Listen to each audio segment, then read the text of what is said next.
And I was never really keen on that. But when I saw an advert that University of Malta were doing an MBA in e-business, I said, that's my line, eh?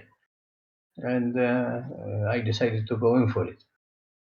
And my elder son entered university the same year, so I was doing it as an evening student. He was as a day student, and he was doing BCom. So I said we'd probably graduate in the same year. But after his first 3 years, he decided to do an additional year for the honors. And the course that he did, it's not like the accounts course where they graduate twice after 3 years and then fourth year. They only graduate after the fourth year. So he graduated the year after I did. So I teased him about it. I said, I'm graduating before you. He said about bloody time as well. It's true, that's true. But the good thing is that nowadays there isn't any limit to when you can actually follow a Yes. course, etc. You know. The grip that we're going to be in I is was standard in grip, a very good dealer's group. grip. This is I called was the straddle oldest grip, person. and At we're going to 50 be in years old, I dealer's was grip. the oldest Now, one. to start off the trick, And the you next just one, say, I I'm going think, to was take the about top part of the deck. You 33, can actually shuffle 34. beforehand so they know, So there was obviously, quite something's not going on. an You're not age using a gap. fake deck or something. But You have your break. You say, I would like to show I you the got on top very part. well And what you with do is you the move your others. In fingers fact, out of the when we way used just to have enough so you syndicate get work and group some work, space. And the you do group this that quick enough so I they was can't in, see we it. The got on hand is very, very faster well than the together. eye, I so got this on is very well perfect. with all And the you do this others so as well. quick that they don't notice it, but And just it looks like you're was lifting up an on one experience. I card. really You're going to take enjoyed your it. two As fingers, I say, after the pointer 3 years, and your okay, middle it was finger. tough, You're going to go to the because diagonal spectrum side, the as opposite of I your told you, I thumb. hadn't You're going sat to go for right an to the exam bottom for corner. about You're only 20, going to give 20, yourself that 22 first years, pad so on your I had to fingers, rethink everything. maybe even half that. But Really. luckily You Plus, don't enough, want to get too my far up in there. You want to get in the bottom right corner. plus the Your thumb is education going to grip. systems That's what's going changed to be the pinch. You want to quite a pinch bit this. over the years. Be good at that because you don't want your cards flailing I was around lucky when you because pick them my up. two You really boys want to get a were good quite pinch. old Don't at the make it time. strenuous. As I Don't said, my squeeze it. People elder are going to one think that's had weird, but just go for just a started nice university pinch. as Get well. it. Looks like And one my card, younger right? one was about Now three, you could four at this years point you could younger. show them the So card all if the that's what you want driving to do. Here's around, what I do. taking them to football I and to take museo those and cards. here and I there roll it to the edge of the deck. was over. Okay, so you just roll it down. So And then I you used to flip it tell over. them even, So you're for gonna flip. example, once You can do any for a way you weekend, want I to do it. said, One of look, this the weekend, techniques that I consider would me that I'm suggest not doing here. Don't is when consider you me at flip home. it, give yourself a Because ton I of need room to here. spend Because then you've got a ton of room a back here to weekend just pick up your double studying. lift again, and the corner's already And off, so you're good to go. they were So that's a really very good way to do it. That's supportive. what So, learn it yourself, figure it out. but Everybody has a different way it of was doing a challenge, it. But but anyway, it so was you're gonna enjoyable. As I said, stroll after through the the three end of the years, pack and flip it over.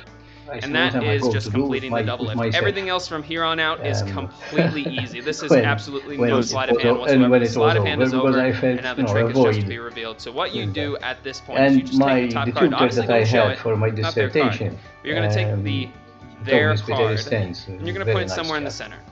You say, is He that said, good? why don't I can you put it sit anywhere for else. your And the point of saying PhD that now? is to So basically forget make it. them feel like they're in control. They're really not. You're manipulating them in this way, That but they would be feel like, oh yeah, I can. that would No, be I don't taking want it us there. So you say, okay, that's fine. a Then big put it step there. on Yes. Then they PhD. feel like, okay, there's no I said, way you know, because it's- that's the it's, spot that I chose. It doesn't even matter. It doesn't I'm not matter at going that to- point I'm not because when going you to do push that. it in, and make sure it looks decent when you push it in. Don't Perhaps do if I something were like younger, this. yes, I would have Because they're gonna think considered something's it, going but, on. Just push it in nice and was easy. going Just to say, be okay, a cool. step So you're too gonna far. then say, check this out, or It's whatever. already, So- really You know, good for whatever you want to going do. to Snaps, masters. Alakazam. Yes. It's all up to you I guys. mean, Just I flip over know that top card, it's their students card. That's who the- go it- as I far mean, as that's the double lift in a whole as a degrees and basic then just stop. maneuver. So here's the And double lift in fact, application in my from your case, POV, it was your my point first of view. degree. So Because we're gonna go ahead and, like I said, Um, right before you meet that person, when I or was whenever they're university age, distracted, that's the best way to first of put it. all, Whenever they are university was distracted, still you against get that payment flash at the break. time. 2 fingers, you're gonna say, hey, I want you to I'm notice the quite top old, card. so you can slide over just like you we were. can try to Flip it figure over. out. I'm 71. Obviously, you don't want that. So That's at one the thing you time, don't want to the happen. This university was happens still in sometimes. You Valletta. just have to get good at They it. were building the So, new university Because I'm buildings gonna at redeem Aroa. myself here. Lol. Flip it over. Alright. And No problems. I started Or work just slight at problems. They Barclays can't Bank really see it. at the time. And that's why these cards are nice, because the white on white. You know, as a contingency if I don't go to university. And I was lucky enough to be chosen one of the first two programmers when Barclays decided to computerize. Barclays was the first organization in Malta that computerized its work. And I was very lucky because I was at the very beginning of computerization. So I never really felt the need to, and again, at that time, there were no courses in IT or data processing or computing, whatever. The first course in computing was um, later. I think it was at the end of the 70s, something like that. It was an evening course, and I was interested to do it. But in fact, there was so much demand, they held a meeting at the Aula Magna at the university. I think there were about 250 people. And they only wanted, they had a limit. They were going to choose 50. And when they explained what the syllabus was, it was 75% mathematics, and the rest was hardware. And my background is in software development. And I lost interest. I said, no, this isn't for me. This is for someone who's going to become an engineer, a technician, someone who's going to build computers, to work on the actual hardware and networks and things like that. So I never felt the need to do a degree. So my master's was my first degree, basically. I joined as a mature student. But as I said, it was a very enjoyable experience. So don't worry because you haven't sat for an exam for a number of years. The technique will come back, right? As long as you work hard for it, obviously, as long as you do your studies, do your revision, and do your work, take it seriously, technique will be there. Nice. Okay, I We'll think see. we're missing Carmel and Gary. I don't know whether Carmel will join, unfortunately, because unfortunately because of illnesses. So okay, let's make a start. Hi, who was that? Hi, Alex. Yes, sure, sure. Yes, it is going to be online, and you have to submit a handwritten document. You need to scan it and submit the scan.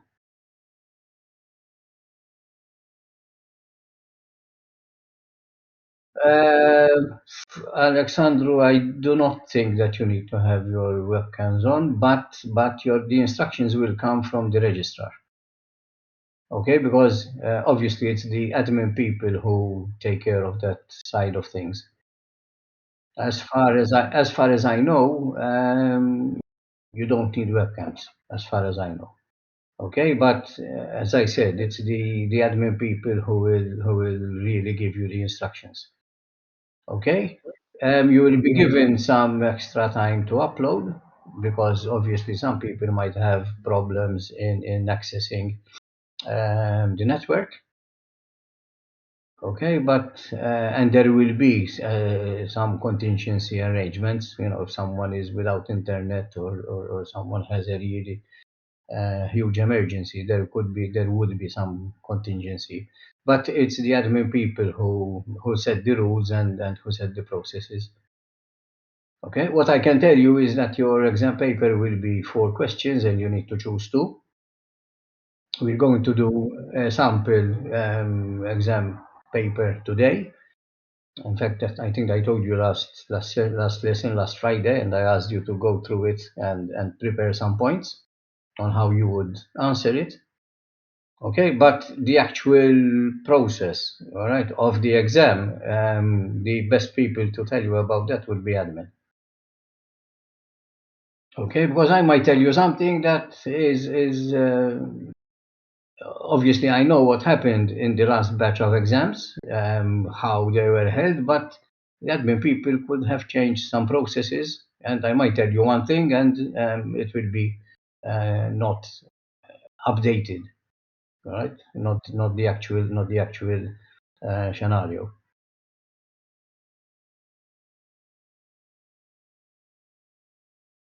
Pardon?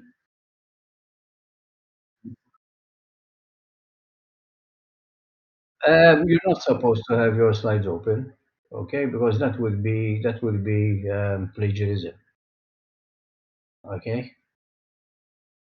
So be very careful. In fact, one of the reasons why it is handwritten and not keyed in is that obviously with keyed in, it would be very easy to find an article, a journal, whatever, and do a copy and paste. And okay, we have plagiarism software. We can identify plagiarism, but if we try to nip it in the bud, so to speak, it would be better. Okay. As I said, again, I don't know a lot about the other subjects, but in my subject, you can't get everything from the slides. The theoretical part, yes, you can get from the slides, but obviously the practical bits where they give a particular scenario, right? You can't get that from the slides. It's something that you have to work out. Okay. In fact, that is why we changed a bit the structure of the papers. That is why I don't have a lot of past papers to show you, because if the questions are purely theoretical, then it will be much more easier for people to look up notes, look up books, look up slides, things like that. Okay, so we're trying to make it as foolproof as possible. It's not 100%, obviously. Okay, but be careful, especially with you mature students. Obviously, there has to be an element of trust. Okay, right. Gary has joined us. Hi, Gary. Good evening. Hi, good evening. I had the channels collapsed and I didn't see the voice channel. It's okay. I was telling them about some of my experiences with my MBA, so you didn't miss a lot. You just missed me Fair enough. rambling as usual. Okay, what I intended to do today was go through a sample paper. Basically, this is last year's paper, but I touched it up a bit. But it reflects it reflects a sample paper quite well. Unless there are any questions on particular topics that you would like to ask me.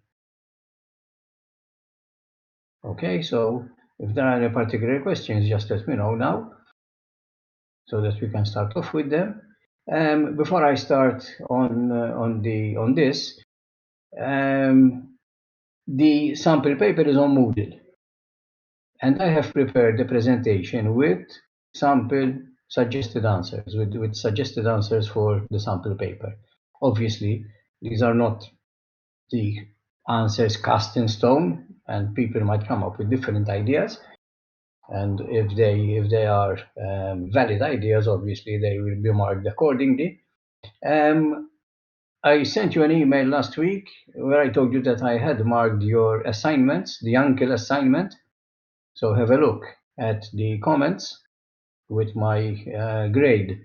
I have added a file with your script, basically, with my comments. So have a look at that. Also have a look at, there is a sample answer to the assignment. Okay, I don't know whether you've had the time to look at it.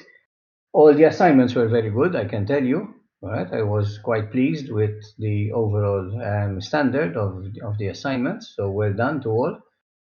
And but as I said, have a look at the suggested or the sample answer. Most of my comments were about references. I know that this was a practical report, something that you had to write to your uncle about something which is factual or near fictitious, but it is a practical exercise. However, remember that it is also an academic exercise. So with an academic exercise, you need to do research and you need to list your references at the end, and you need to have your references in text. There is also on Moodle a document about Harvard referencing, which is the referencing that we prefer at St. Martin's. Okay, so that you get to know, okay, over these 3 years, because it will be important by your third year when you come for your dissertation, those of you who are going to go the full path to a degree. When you come to your dissertation needs to have those references. Okay, so you need to start getting used to doing research, knowing how to use those references, knowing how to refer to those sources and how to list those sources at the end of your document. Another common comment was that some of you, right, in their introduction, you said, this is the report for my uncle because he asked me to do this, this, and that. No, you are writing the report for your uncle. You are addressing your uncle. So when you do a report like that, bear in mind the audience, right? Your uncle is going to read the report. So don't say, I am writing this report for my uncle. If I am your uncle, right, I know what the report is going to be about. Right? So don't tell me, look, I'm writing this report for my uncle. I say, oh, well, which uncle? Do you have another uncle that you're writing a report for? Okay, so know your audience. Because it's very important. By knowing your audience, you know what you're going to write or how to state what you need to state in your report. I'll give you one short example before I start on the presentation. Once there was a question in, not in your course, but in one of the University of London courses. And it said that a company had introduced a transaction processing system, and the staff found that the transaction processing system was not very efficient, and instead of helping them in their work, was hindering them. And one of the requirements was, because the staff were threatening to strike, the staff were threatening not to use the system, and one of the requirements was to write a memo to the shop steward, the union shop steward, explaining why using that information system was crucial for the organization, was important for the company. And one of the students, right, to the union shop steward said, this system is important to the company because it will help us reduce staff. It will help us lay off people. And I said, if you send a memo like that to the union shop steward, you will have all the factory out on strike immediately. So you have to understand, you have to bear in mind, who am I addressing? If you're addressing a shop steward, you don't tell him, look, we're going to lay off people, for God's sake. Okay, and again, here you are addressing your uncle, so you don't need to tell your uncle that your uncle told you, right, to write him a brief report. So basically, those were the two main comments that I passed. Okay, there were some of you who perhaps missed out one of the strategic objectives, or it wasn't that clear that you were referring to a particular strategic objective. But as I said, on the whole, they were very, very good. Okay, so I'll stop talking and I will show you my screen. Now, have you had some time to go through this sample paper on Moodle? Because last week I said it would be good if you can go through the sample paper and jot some points on how you would answer the questions. Has anybody had the time to do it? I did go through it. I didn't write much, and I worked out the multiple choice one as well. Okay, good. But needless to say, I'm familiar with the past paper. Okay, so you're familiar with the past paper. How did you do in the multiple choice, Gary? Did you use your slides directly, or did you try to answer it from your from memory? That's exactly what I did, just to identify my weaknesses. And then because there's not much time left, and plus I'm quite busy at the moment, so I need to streamline my revision. I got 29 out of 40, and I marked and I Yes, pinpointed the notes I need to good. go There over. was good. That's good. 44 and Did you 5. did you find it a good revision? Yes, it was, because it covers everything, and I managed Mhm. to extract my weaknesses from it. So I'll have to Good. go through 4, 5, and even 7 Uh-huh. quite Again, thoroughly, but otherwise okay. Okay, that's very good. So I would suggest to the others, do what Gary did. All right? Go through those multiple choice questions.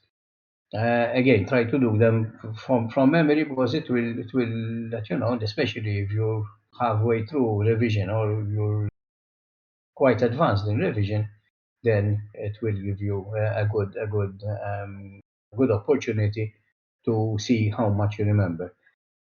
Another thing, because if I leave it to the end, I might forget it.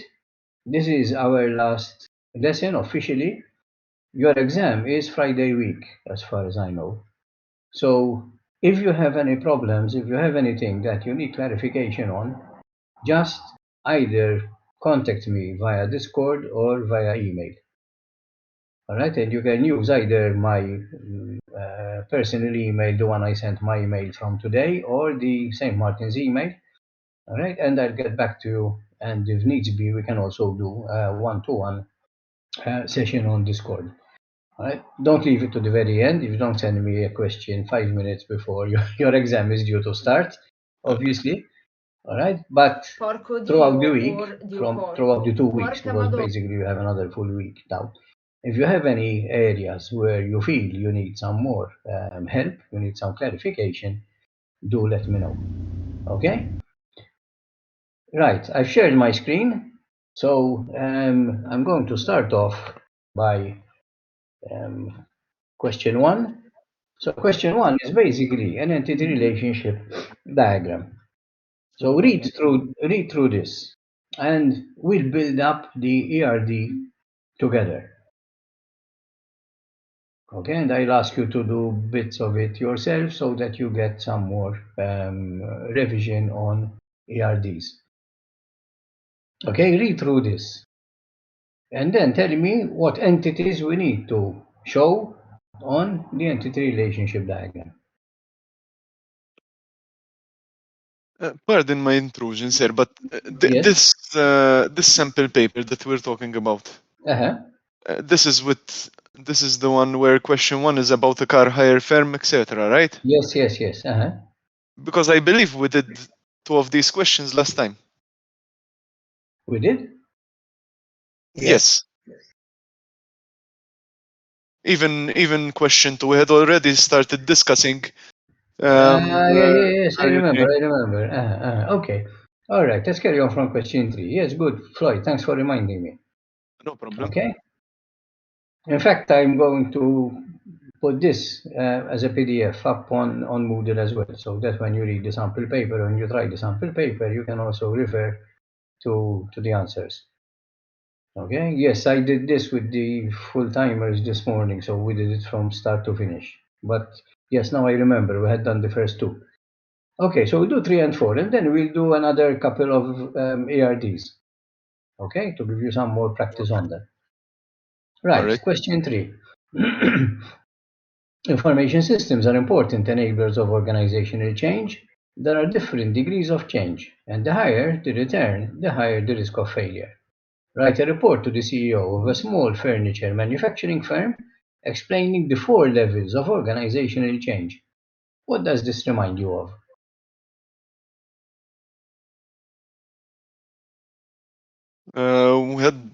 We had something about risk versus return with regards Yes, to each organizational change. good. And do you remember what those 4 different ways of change were? Or Was are? it the paradigm shift? I think it was when you Yes, the change paradigm everything shift pretty is the much. one at the end, the one that is most Exactly, the top risky. one. Exactly. Honestly, I forgot the rest. Okay. The yes. Automation.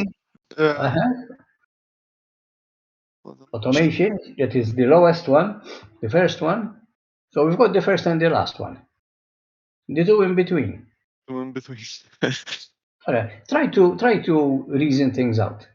Okay? When we talk about automation, basically we mean that we are automating just a few processes within the organization or just one department within an organization. Now remember that departments do not work individually. Departments have to work together. They have to pass work to each other. So the example I always get is if we have two departments, one taking orders and one delivering the orders on the next day, and they can both handle 10 orders per day.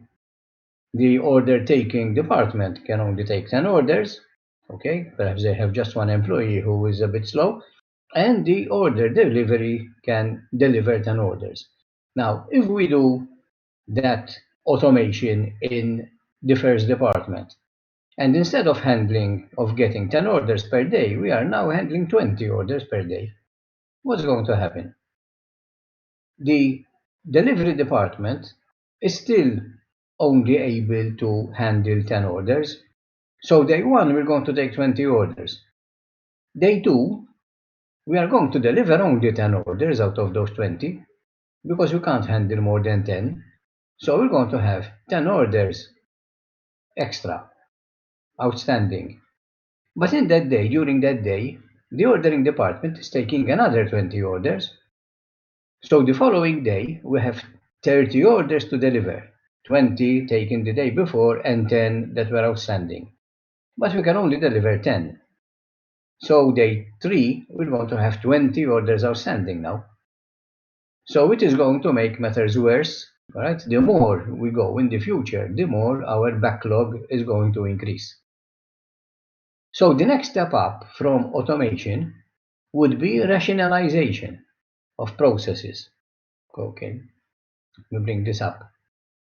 Because with rationalization, we are looking at processes that rely on each other, on one another, processes that lead to other processes. So if we just automate, right, we are creating a bottleneck, or we could be creating a bottleneck somewhere else. So we need to look at both departments together. We need to beef up our delivery department so that it can handle 20 orders. Buy a couple of extra vans, employ another 2 delivery persons. Okay? But otherwise, we're going to end up with a bottleneck there and we're going to have big problems. The next step up would be business process reengineering. This is where we take most of the organization and we look at all the processes. Right? And then someone mentioned paradigm shift, which is good as well. So paradigm shift is looking at other ways of making revenue, either replacing what we are doing now completely, or else adding on to what we are doing now, because what we are doing now might be something that is reducing in revenue. So we need to add on to it so that we can get that lost revenue from somewhere else. And I had given you 3 examples from the local scene. The first one was from the telecommunications, Maltacom. Maltacom initially were just fixed line providers, but fixed line is dying a natural death. Nowadays, most people, even though they have a fixed line, most people use their mobile to phone. So Maltacom had to look at other revenue streams. So they invested in television, they invested in internet, they invested in mobile telephony. Okay, so that was a paradigm shift. Times of Malta, the most newspapers, not just Times of Malta, but Times of Malta, because a lot of their readership has moved to online now, right? They don't sell so many printed copies of their newspapers. They had to find other ways of making revenue. And nowadays they are printing foreign newspapers so that they are on our newsstands as early in the morning as they are in foreign countries. UK papers, for example. Nowadays you can find certain UK papers immediately at 7 o'clock, whatever, when you go to a news agent. Before we had to wait at least a day to get these UK papers. Now in this case, right, it is writing a report to the CEO of a small furniture manufacturing firm. So you need to try to get some examples linked to a furniture manufacturing firm. This is the scenario. All right. So with automation and rationalization, try to think about two departments that would affect each other. Right. For example, production and then going to install at customers. So if at the moment we just have enough installers to cater for, to to allow for our production, if we are going to increase production, then we need to make sure that we have more installers. Because otherwise we're going to have people who are going to be disgruntled because they have ordered stuff from us and it's going to take a long time for us to install it. And the worst thing is that if these customers know that their furniture is ready, right, but we don't have enough installers to install their furniture, then obviously we are going to get a bad name. Now with re-engineering, business process re-engineering, normally this is carried out when we need to shift the whole focus of the organization. For example, if we are going to implement an enterprise resource planning system, because an ERP is based on best practice processes, and the chances are that the best practice processes that the current organization has are not best practice processes. So to implement an ERP, they need to change their current processes. Now, in the case of a paradigm shift for a furniture manufacturer, for example, this happened with Joinwell and with Fino. I don't know whether you remember them as furniture producers. Okay, both Joinwell and Fino used to produce furniture themselves. But when the import tariffs on foreign produced furniture were dismantled because of us joining the European Union, the market was flooded with foreign products which were cheaper than Joinwell's and Fino's products. The problem was that the local market is so small that we can't benefit from what's it called? When you are bulk, no, when you are bulk producing, economies of scale. You can't benefit from economies of scale. Abroad, they can do it. In Italy, for example, Italy is so huge that they can churn out furniture in volumes. Here, right, the market is smaller. Right, so the prices for locally produced furniture were high. Nowadays, we still find small firms that produce furniture, that do furniture themselves, produce kitchens. For example, if you want a tailor-made kitchen, right, you still find a furniture maker who will make you a kitchen. But there is a lot of competition with these imported kitchens like Scavolini, etc. Right? So with paradigm shift, if this is what Joinwell and Fino went through, they went through a paradigm shift. Instead of producing furniture themselves, they started importing furniture. If you go to Fino, all his furniture is foreign made. Okay, I think that they still produce some, but you'll find a lot of foreign. In fact, they have Veneta Cucina, for example, which is an Italian brand. Okay, so that was a paradigm shift, which would fit in very well with the scenario that we have here. Okay, now again, this should be in a report format. Don't do it in an essay type.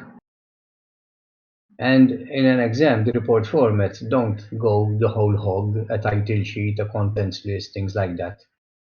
Right? You can do it even in the form of a memo. Right? From Joe Borch, don't use your name. Right? In an exam, don't use your name. You will have your reference number. When we correct the paper, we will not know whose paper we are correcting because all we have is the index number. We don't have your SM. We won't have your SM number. Only admin will know that. All right. So don't, when you have a memo, when you have a report, Don't say from Floyd Duca, for example, because I know whose paper I'm correcting. You shouldn't be doing that. Okay, you need to keep that anonymity, so invent a name. All right, so do it in the form of a report. An introduction, right? Explain each of these four ways, levels of change. You can put a diagram, which would be useful, and the diagram will be useful both for yourselves when you are writing your answer and for me when I am correcting it. Right? When I see an accurate diagram, right, it already puts me in a good frame of mind because I say, all right, the student knows what he's going to write about. I don't need the colors. I call this my rainbow slide. I don't need the colors. Right? But if you show that there is a correlation between return and risk, right, low and high and low and high, and those four different ways, different levels, then that will be enough.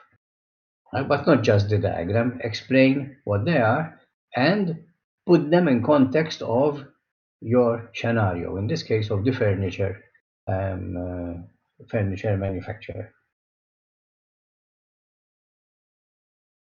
Are you okay on this? Well, basically, I've copied the slides from the slide set. All right, so I've got some explanations about what automation, what those four levels are.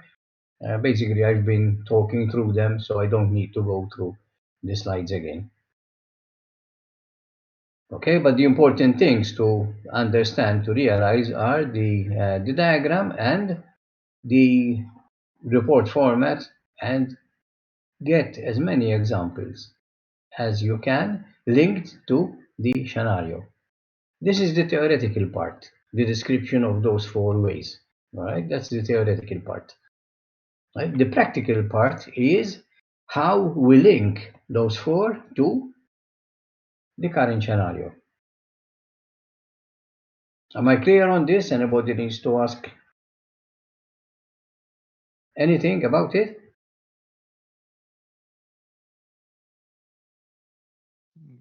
Clear from my answer, and I think the actual challenge would come when you try to connect these terms with the scenario being offered.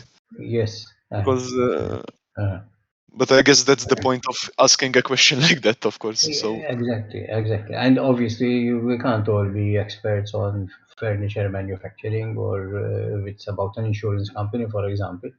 All right, but try to rack your brains. Look, if I am producing furniture, okay, again, you might not be. It's going to be. I mean, this type of question would be even harder on the full-time students because they are younger than you. So probably they don't even know who Fino is and who Joinwell is. Right? They probably haven't gone through the pains of ordering a kitchen or buying a bedroom.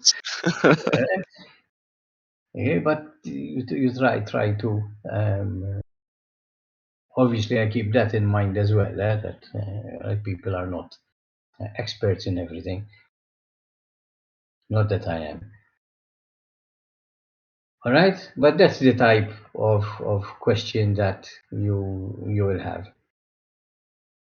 Obviously, when you're explaining paradigm shift, you can give an example not from the furniture manufacturing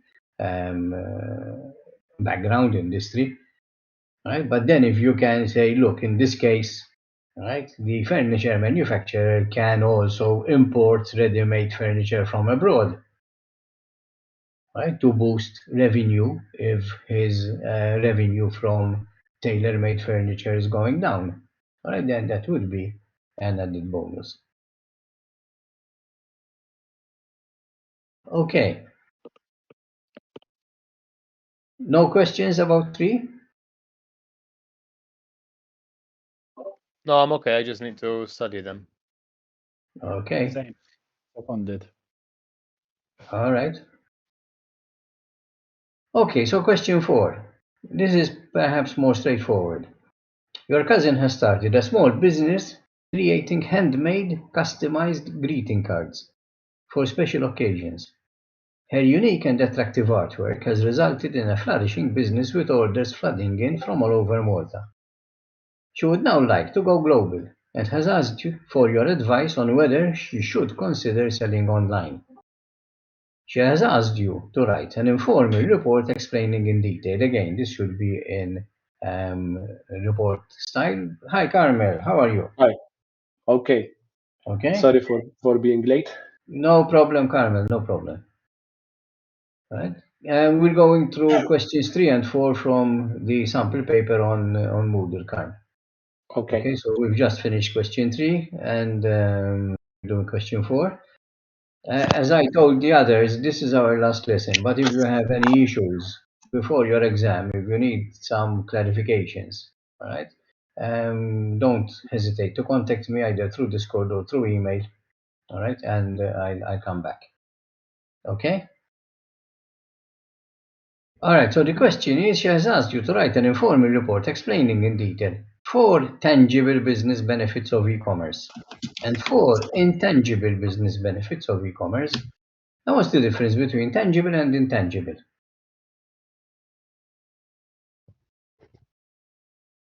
Tangible is, I guess, things that you can actually see in figures, etc. Exactly. So, for example, costs. Costs. Okay, so tangible, yes, is something that we can put a financial value on them. Right? Increased sales, for example. Right? Increased sales. We can put a financial, we have increased sales by 5,000 euros in a year. We have reduced our costs, as Floyd said, we have reduced our costs by 10%. Intangible are those benefits that we can't really place a figure on them. Can someone give me an example of an intangible benefit? Sir, Uh-huh. tangible. Just out of curiosity, Uh-huh. would goodwill fall under intangible? Goodwill would be an intangible benefit. All right. To be fair, I'm Uh-huh. asking this because goodwill, from the accounting perspective, it can be Translated into financial, translated into yes. finance. So I was on the fence whether goodwill would be a tangible or an intangible Uh-huh. to the business. Probably it would fit in with both, Carm. Normally you don't update your goodwill every year, I think, do you? It depends. It depends. If, for example, if for example the company would be thinking of going on the stock exchange, Okay. that would be something they would investors would obviously want that kind of information. Uh-huh. And also, I think that if the company is going to be sold, for example, Mhm. right, or if it is going to merge with Primarily, yeah. someone else, right? If you're going to Right. sell the company, you're going to say, look, with the goodwill that we have is worth so much as well. Mhm, What mhm. is goodwill, if I may ask? Goodwill is the goodwill comes from the good name that the company has on the market. So, like, have sort of like a company's image. Company's image, Reputation yes. and anything. Brand recognition, right? If you Mhm. have a very strong brand, for example, okay, that can translate into goodwill. Look, if I'm going to buy a company, one that sells a brand name that is a household name, and one that sells a brand name that is not very well known, obviously the company or the owner of the company with the brand name is going to ask for much more than the other company, right? Yeah, Because I have we to can pay also for the divide. brand recognition. So it does fall under intangible, yes, then as well. But again, but it can be intangible and it can be tangible. It's intangible until you monetize it, Of course, as that. all Alright, right? alright. But in the normal way, if you say, okay, I have brand image, yes, but how much does that cost? I think if in your audited accounts, you can't really say my brand image costs so much. No, no, If no. you're going to sell it, um, a lot of you are accountants, so I might be wrong on this. But I think that if you're going to sell it, then you can include goodwill in your accounts because that is going to inflate your asking price. Definitely. Infatti, for example, ma nafx I think it was Floyd who was speaking with me. Yes, it was me. Um, Yes. if I tell you, for example, Floyd, what price would you put on on a company called PC Options Limited? No, I don't know. What about if I say Scan Computers?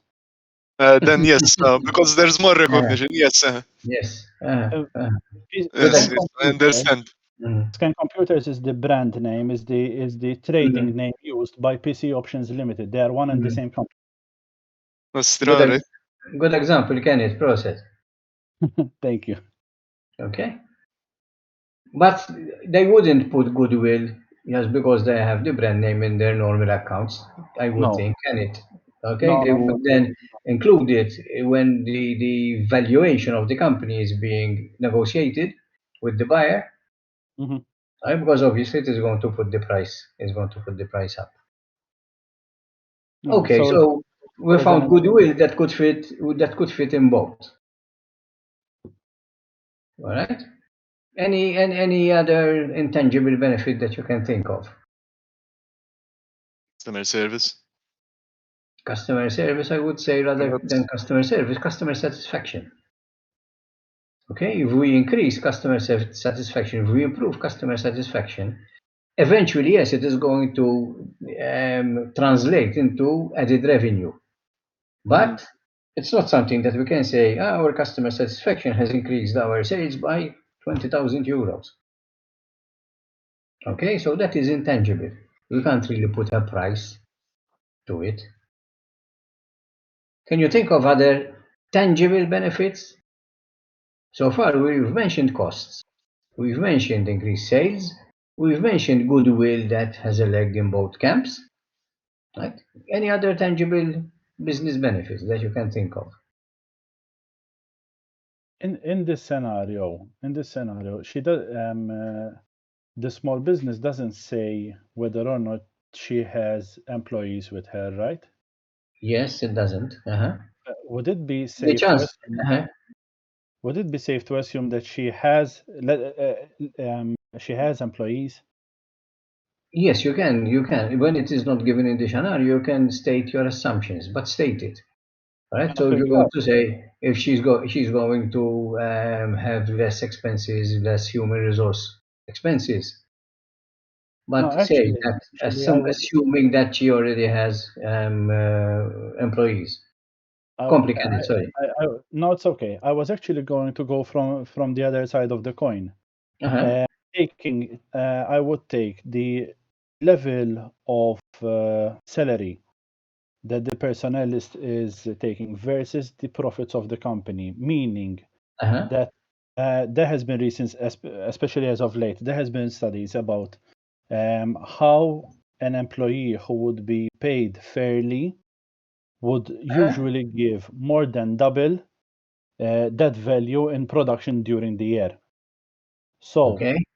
if you include in this also a part study from the actual market that she is in, so before going Mhm. global to do this kind of research, you can if it is found out that the salaries of the employees are a little bit higher, that can be used as as a contributing factor to an even better an even better schedule or profitability, which would push the Uh-huh. brand even forward.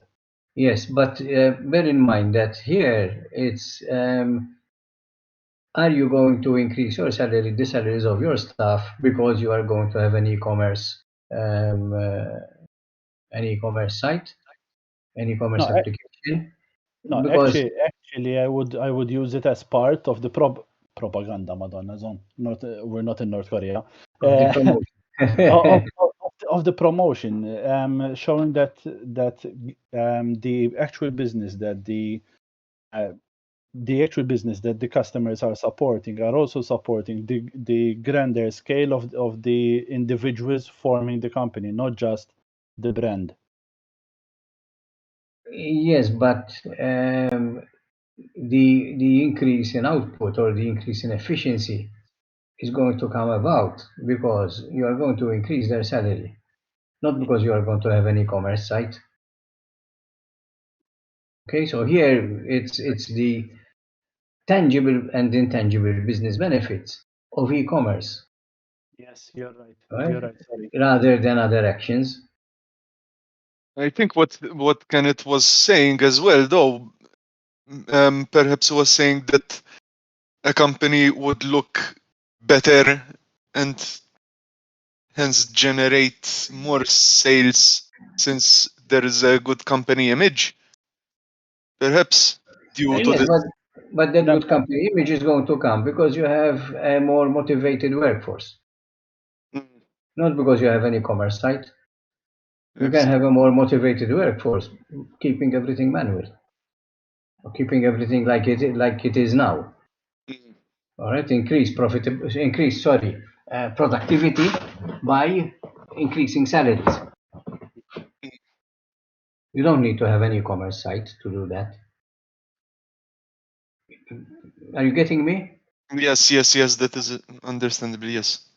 I think a good benefit of e-commerce is better networking. So you have access to more suppliers, maybe, Yes. Uh-huh. access to other competing companies.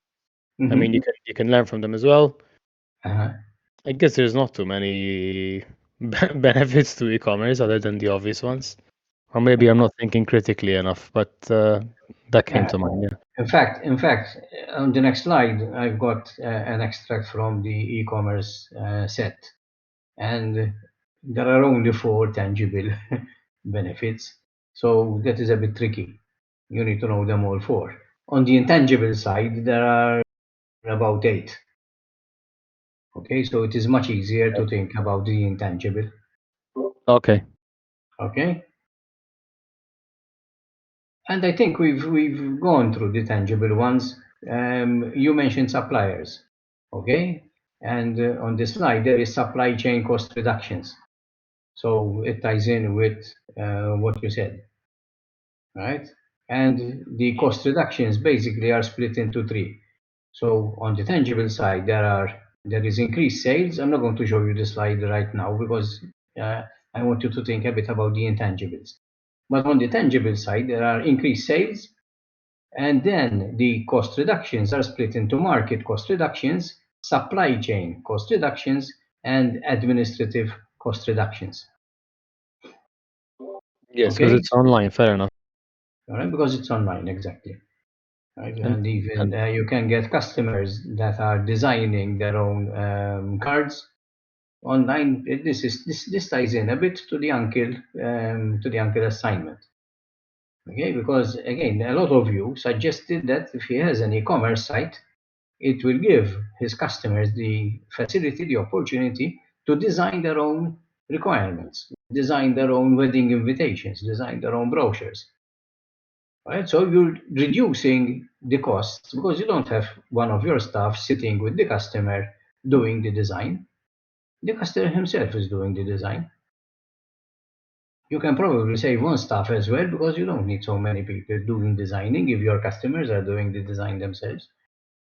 Or if you create a set of templates and they decide to which template they're going to use and then word it accordingly. I don't know whether any of you have had the opportunity to go into a site called Vistaprint. I think it is in Malta as well, but it's a UK company. And they do a lot of printing. They print, for example, business cards. They print calendars. They print even on T-shirts, on mugs, whatever. If you have some time this evening or sometime when you have some time, look it up, Vistaprint. And the way they work is they have a lot of templates, and you choose the template that you want, even for visiting cards, right? For sports clubs, for example, for different types of industries, different types of companies, personal. And you choose the template, and you just key in the wording that you want on your business card. Your name, a description of what you're doing, email address, telephone number, things like that. So you I don't have to sit. use something similar called photobox.co.uk. Photo. I think they do photo albums. Photo albums, canvas prints, birthday Yeah. cards, or whatever. There's a lot of things that you can do. I know that my sons use Photobox for their when they produce albums from their trips abroad. To Yeah, have it's the same as you're saying. It's you get a lot of yes, templates, then you choose the dimensions, etc. and you can lay out your photos the way you want them.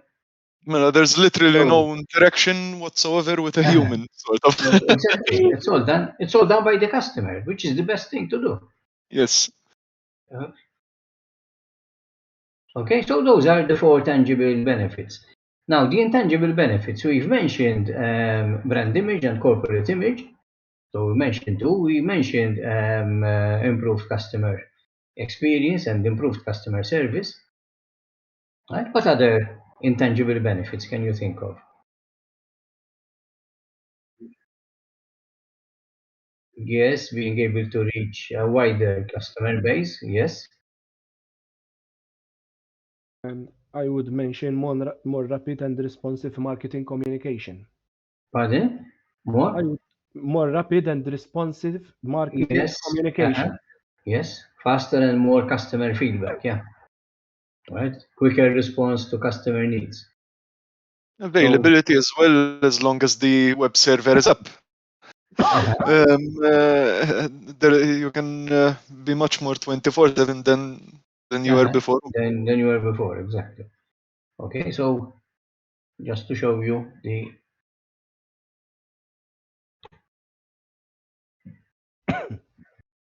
okay, this is taken from the e-commerce slide set basically.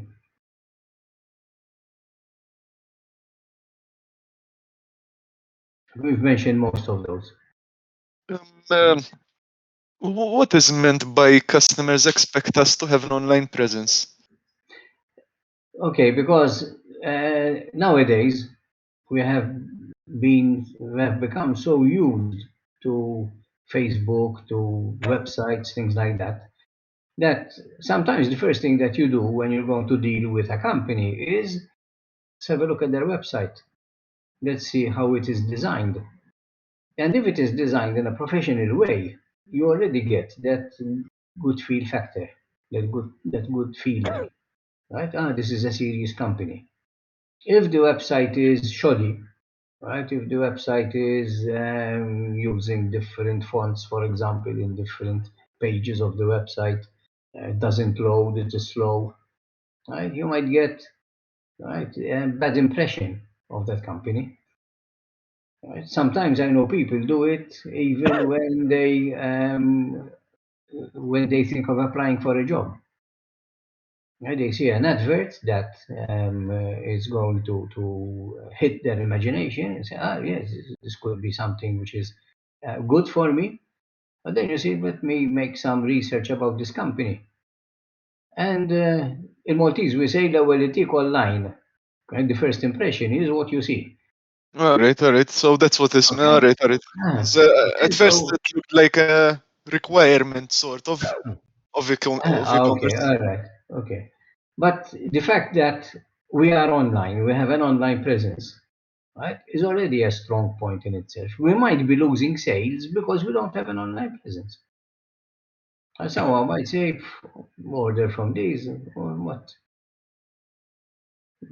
They don't even have a website, they don't even have a Facebook page.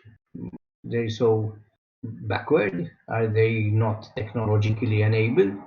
Mm. Okay, that ties also with the better corporate image. Okay, it gives a good image of ourselves. As I said, people sometimes, before they apply for a job, the first thing that they do is let me go on the website and see what type of company this is. Does it look as though it is a serious company, or does it look a shoddy company? I wouldn't work for these people if they give me double my salary, for example. Okay, sometimes you might get the wrong impression. It might be nice through the website, but then when you start working there, you find that they are slave drivers or things like that. Okay? But this already gives you, it will give you a good impression. All right. Understood. Thank you, sir. And the last one there, better management of customer information. Right? With an e-commerce site, you can get information also about people who are not really customers, but they are potential customers, people who have served who have gone into your website. Right? You might get some statistics about those. Okay, so it will help you, or it will help your cousin improve her business. There isn't much to say on the practical side here. All right, but we're talking about increased sales because going global, she can sell to people that are not resident in Malta. It's not limited by a local boundary, right? With supply chain cost reductions because you have access to suppliers, right? You can find other suppliers. Okay, so you can link some of these to the scenario itself. Okay, on this, any questions? All clear, sir. Thank you. From my Just, end. just a question, sir. Sorry, maybe Yes. you explained all this before. I see that in the paper we have to choose 2 out of 4, and the mark is 50 marks for each Per question. question. I am assuming that this question should be presented like a report form, right? Yes. So when we present this question, when we write this question, it should be a report form with an introduction and conclusion and It's an with all the informal report. Yes, so Carl. it's a formal Okay. report. Most of the questions will be not in essay form. I like to use this informal report. Okay. I don't think you were with us when I commented on question 3. I said question 3 didn't say an informal report. Question 3 mentioned a report. Mm-hmm. But in an exam situation, Mm-hmm. I don't expect you to do the cover sheet, the No, no, contents okay. list, things like that. But at least Right? the structure of But the at least, yes. And you can do it in the form of a memo if you like, from to the subject and the date. okay. Again, I don't know whether you caught this, but do not use your name when you do this memo informal report. Okay? Because the exam has to be anonymous. You are given an index number for that purpose. When we correct, we don't know whose paper we are correcting. Okay. All right? Sometimes we used to identify them through their handwriting, but I haven't got anything handwritten from you. Even your uncle assignment was done over, was keyed in, right? Okay. And we only get the index number. So we don't know your SM number is 4605. Yeah. But when I correct your paper, I will not have 4605 on it. I will have a different number. I will have an index number. All right. Okay, so when you're from, do not say Carmel Arapa, because Okay. then I would identify you. Yes. Okay. All right, you're not supposed. I mean, I'm not going to penalize anybody who shows his hand now, right? But it's not supposed to be done. Okay. All right. Okay, so just for the process, please do not use your names. Okay. Do not use some. Do not use another classmate's name. All right. No. You can use my name if you like. Okay. No. All right. And Okay. since Any more questions on this, Kenneth? Speaking of index numbers, this is a question for the whole class as well. Did you receive the index number as of yet or no? I don't know whether they've been sent out. Probably not. No, not yet. From my end, at least. Finite. Not yet from my end either. You probably get them Thursday or Friday, probably. All right. When is your first exam? Monday, I think. Okay, exams start on Monday. First exam, ours is on Tuesday. No, I'm asking because last year we had the index number before 2 weeks before the exam. That's why I thought maybe I didn't receive it or something. No, it seems that nobody has received it. Kenneth, you have to bear in mind, please, because the Institute had an audit over the past week. So All right. yes, there was it had an audit from the regulatory bodies. So Sorry, I there didn't know. was quite a lot of work to be done. Okay, so Understood. it's all added work on admin. So it's not surprising that they fall in a bit behind. Yeah, Okay, no but problem. rest Sorry. assured that you'll get your index numbers. If you don't get your index number a day before your exam, just send an email to Rian, to admin, all right, and just query it. No Okay, problem. Thank you. but The I think they exams will be haven't been sent out online, yet. eh? Sorry, Gary? The exams will be online, eh? The exams will be online, yes. Okay, okay. And they have to be handwritten, then scan your answer sheets and Exactly, and upload your upload it. scans. Tajjeb, okay. Got it. Okay. Joseph, Yes, I will put it up on Moodle this evening, Alexandro. Okay. If I forget, somebody send me an email, please. Okay, because my memory is not that good. But I did this set of slides with the full timers this morning, so I can just put it on Moodle. But I have to remember. Okay, so if it's not there by tomorrow morning, just send me an email and remind me. Okay, but it will be up there. Probably in PDF format, but you'll have everything on it. Okay, so what I'm going to do now, I'm going to go through some more ERD exercises.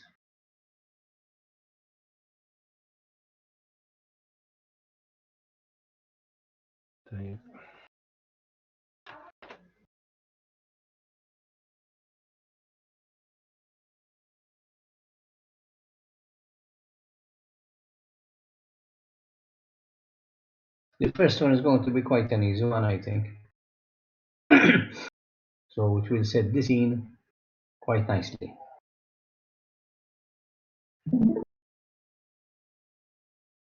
Okay, this is an insurance company. All right, so read through the scenario.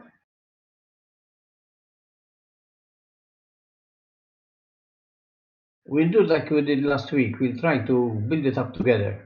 And if you can put up your ERDs then in the text channel, all right, I can comment on them. So read through the scenario first. And identify the entities.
When someone has the number of entities that we need to model, just shout it out.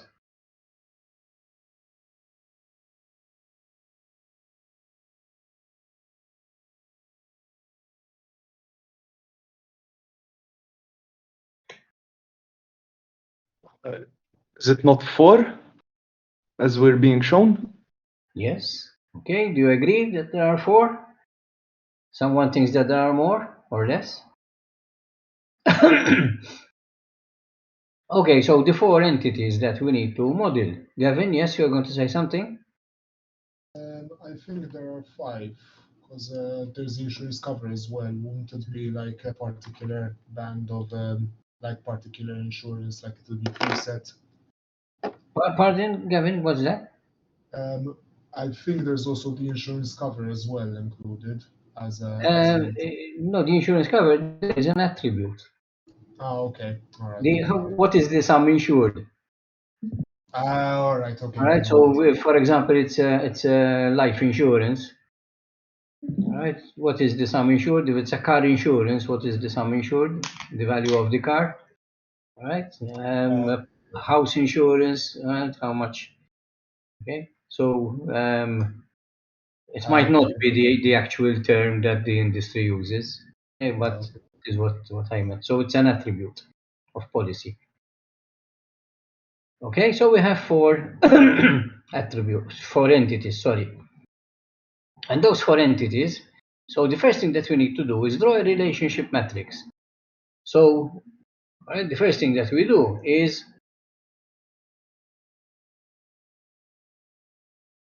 that matrix there. Okay, just as a reminder, you write your entity names vertically, then horizontally in the opposite order. Be careful that you need to keep the order as it is, but start from the bottom one here and move right, or start from the top one and move left. Because if you get these mixed up, then you're going to have a hodgepodge here. Now here I've already blanked out the ones that we don't need to consider. So we have payment and payment, claim and claim, policy and policy, and client and client. They're not going to be related to each other. They are the same thing. We also blank out here the ones that are duplicating other sets, other combinations. So client and payment and client are the same thing, looking at the same thing from a different angle. So we don't need to look at both of them. So we end up with the bottom part shaded. Now, if you forget that these have to be in reverse order, and you do them in the same order, client, policy, claim, and payment, you will get the top part shaded and this bottom part blank. And it will be the same. It will still be valid. All right, so if you forget that these have to be in reverse order, no problem. Right, you'll get the same answer, but the shading will be at the top and the blanks will be at the bottom. Now start looking at the combinations, right? And ask the question, is client directly related to payment? The key word here is directly. Is there a direct relationship, or is that relationship through another entity? What do you think? Client and payment. Now the key word is direct relationship, because if it is not a direct relationship, we'll end up with all of those entities related to each other. And you will have a fireworks in the middle rather than an ARD. Okay, so the question is it directly related? Is a client and payment directly related or related through something else?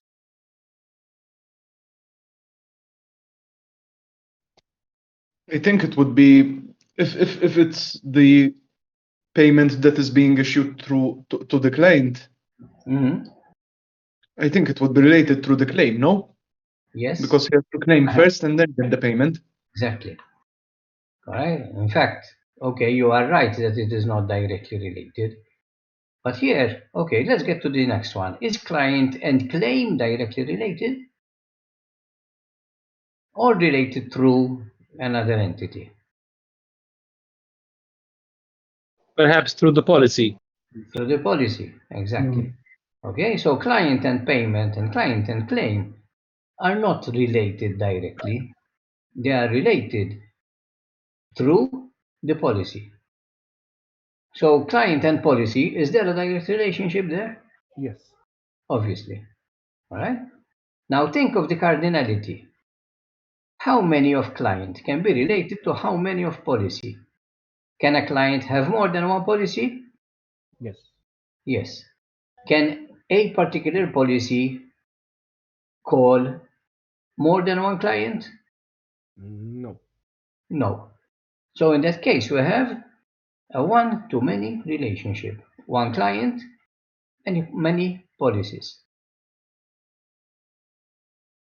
Next step, policy and payment. Is there a direct relationship between policy and payment?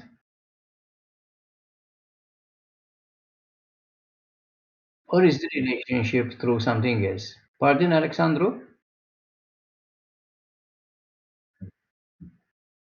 Okay, Alexandro says that there is a direct relationship between policy and payment. Do you all agree? Or does someone have a different idea? In the context of claims, yes, I agree. But in general, I was thinking broadly on insurance companies, and technically you can make payments for other things. But yes, Yes, let's say yes, that. obviously. I mean, the insurance company can pay for buying stationery. But here we're talking about a payment arising out of a claim. Mhm. So, no, this is the payment that is Right. as a result of the claim. Exato. So you might have good, great, Alexandro. Good. I was going to say you might reconsider. Well, yes, in that case, there is no direct relationship because the relationship comes through the claim. Okay, so policy and payment are not directly related. Policy and claim, are they directly related? Yes. Yes. Okay. And what is the cardinality? Can a policy have more than one claim? Yes. It's many to many. Because a It's, policy can have more than one claim. but can one claim be on more than one policy? No, It's to me, it's the no, one to many, TG. One one to to One many. to many. many. Okay. If I have a car insurance and I have a personal insurance and I am claiming on my car insurance because I had an accident, right? That's a claim that is linked to a policy. All right, so a claim is linked to one policy, so it's a one-to-many relationship. Claim and payment, are they directly related?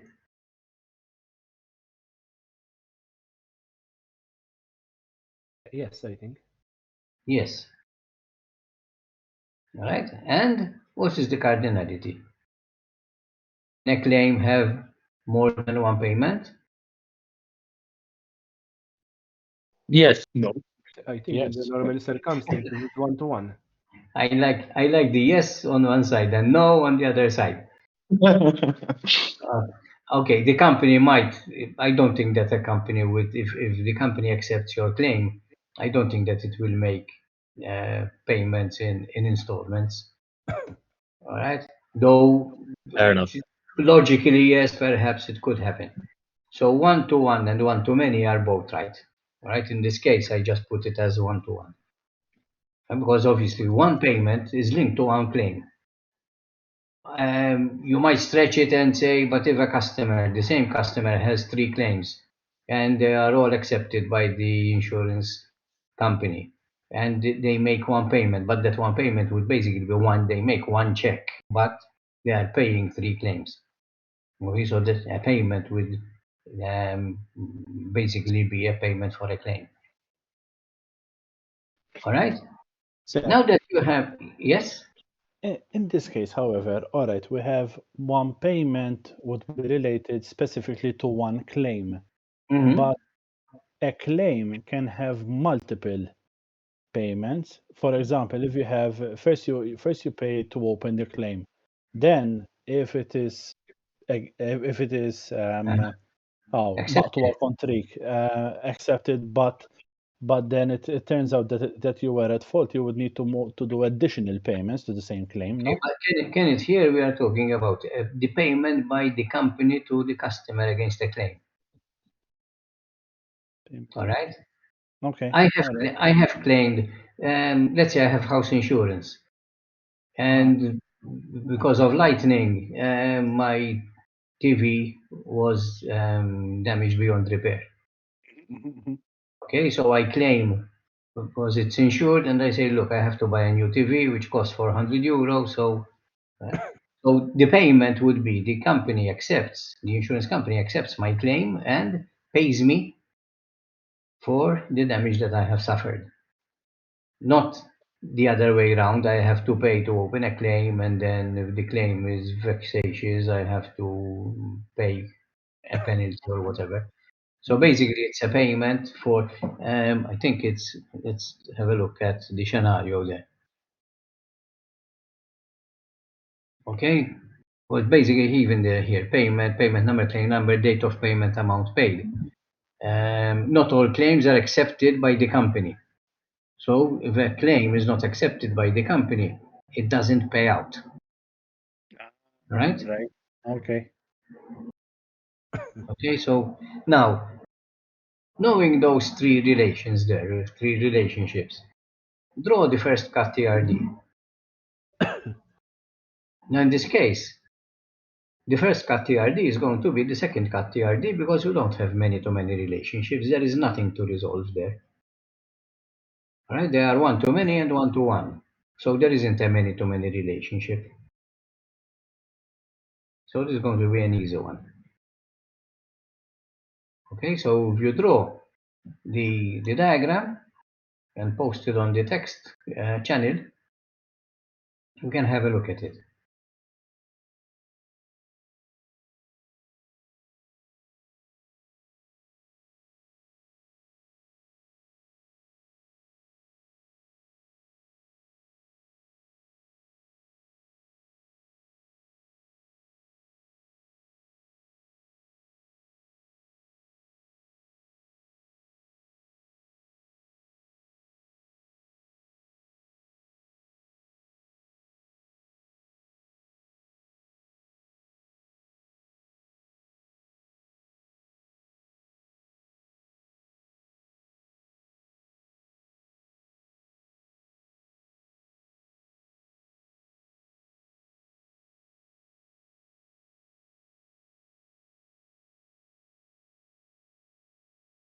Okay, Alexandru has posted client can have many policies, so it's a one-to-many, and they are both mandatory. Good.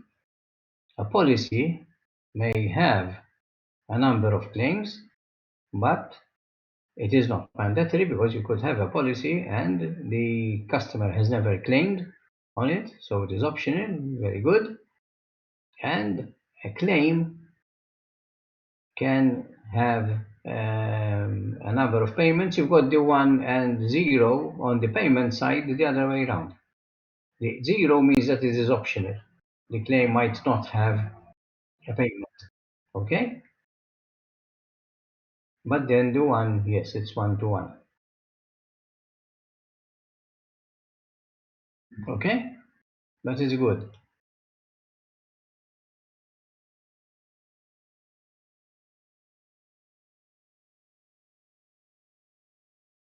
Anyone else? Almost done. Okay.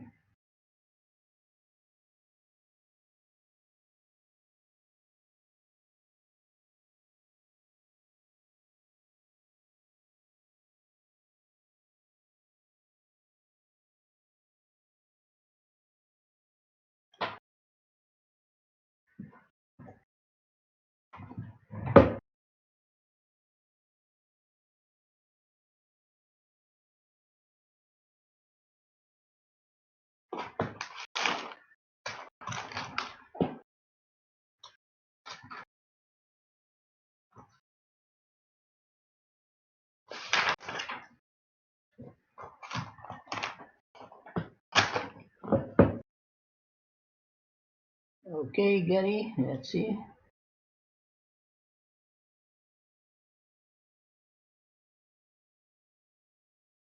Client, policy, claim, payment.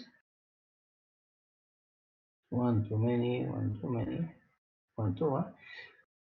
Okay, Gary, but you need to have your entities in rectangles, obviously. And I think you missed out your modality, whether they are mandatory or not. And the I, one-to-many. I use the double line, that's why. I'm used to different signage. I'll switch to yours for the exam if need be. Okay. But All right. a double You line can, means that there has to be, yeah, but that it's mandatory, no? The double line, I a double believe. line.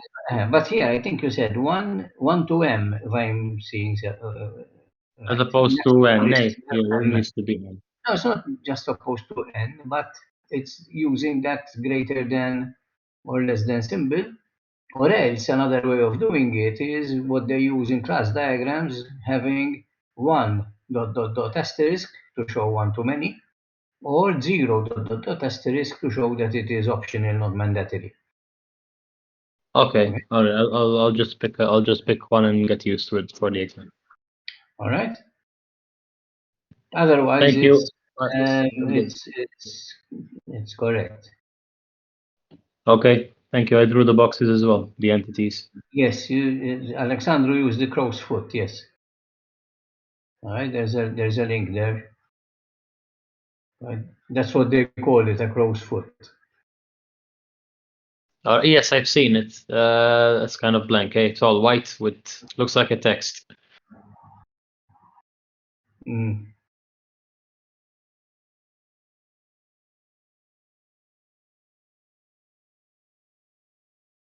Right. It's a less than or greater than symbol basically with a line through it.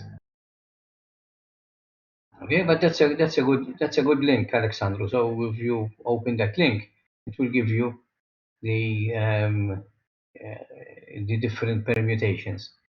So we have client who can have many policies. Yes, a policy may not have a claim.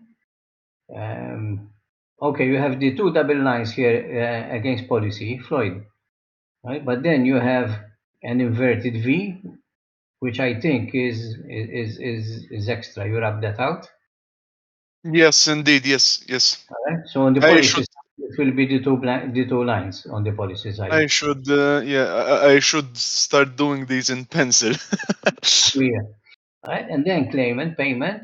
A claim may not have a payment. Okay. So 0 and 1, and it's 1 to 1. Good. You're getting the hang of it. Good. Anybody else wants to put it up or just compare it to one of the three that have been put up by Alexandru, Floyd, and Gary?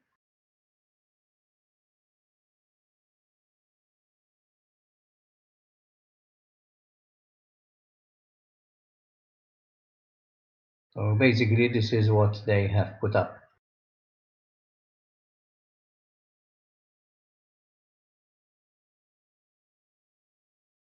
Okay, have you all got something similar?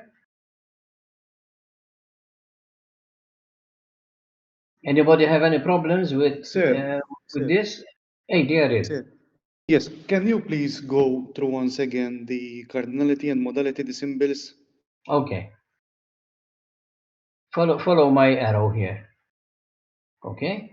Between the two entities, we have two sets of symbols. Now, the symbols closest to the entity, right, that one there and that crow's foot there, are the cardinality. How many of one entity relate to how many of another entity? So there we have one client, many policies. Is that okay? Yes, yes, I'm with you. Now, the other set of symbols, the ones further away from the rectangle, are the modality, which means is the relationship optional or mandatory? Now, in most cases, right, there is one answer. For example, here, a client has to have at least one policy, otherwise he won't be a client. A policy has to be linked to a client, so it's mandatory. In this example here, policy and claim, the ones next to the entities show that it is a one-to-many relationship. A policy may have many claims. Now, the modality, the ones further away from the rectangle, a claim has to be linked to a policy. It is mandatory. There are no two ways about it. You can't have a claim in thin air. However, a policy might not have a claim. All right? I've had Yes, okay. a car insurance policy, touch wood, and never had any claim.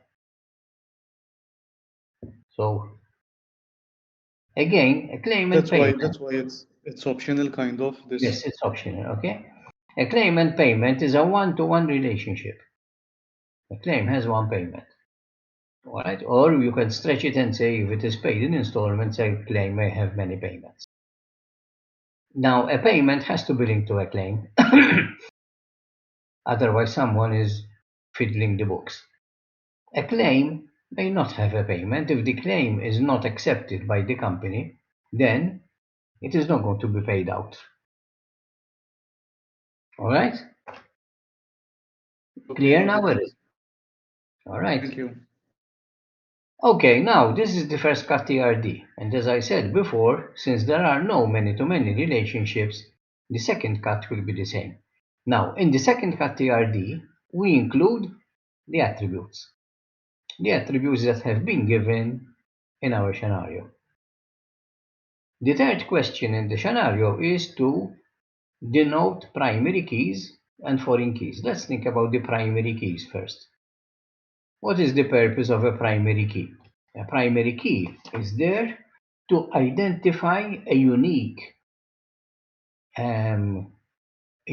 let's say, record in the table. A unique occurrence of that entity. Now, the primary key needs to have three characteristics. First of all, it has to be unique. Secondly, it cannot be null. Thirdly, it has to be static. As far as possible, it doesn't change. Now, looking at these attributes here, what primary keys can you suggest for these four entities? Each entity obviously will have its primary key. So what primary keys would you suggest for client? Client number. Client number. Client number, yes. For policy? Policy number. Claim? Claim number. And payment? Payment number. Payment number. Those are the primary keys. Foreign keys. What is a foreign key? A foreign key is an attribute within an entity that links us to the primary key in another entity. The attributes are what sets our relationships. Sorry, the primary keys and the foreign keys are what sets our relationships, what keeps our relationships together. So what foreign keys can you identify there? Policy, there's policy client number. Policy client number, yes, which is a foreign key that links to the client number in client. Claim, there's claim policy number. Yes, which is a foreign key that links to the policy number on policy. And then payment, there's payment claim number. Yes, which is a Which foreign links to key claim. which links to claim. Okay, so those are the three foreign keys.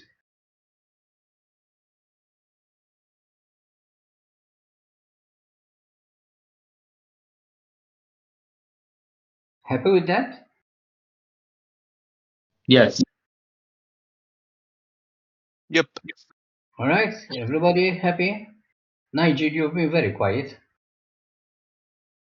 Yes, I'm all right. Good, good. All right. Gavin, I think I haven't heard your voice. Are you okay, Gav? Yes, more. Right. Shall we do another ERD?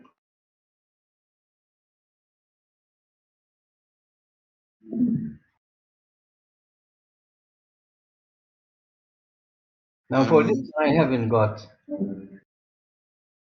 a PowerPoint presentation, but okay, I can show you the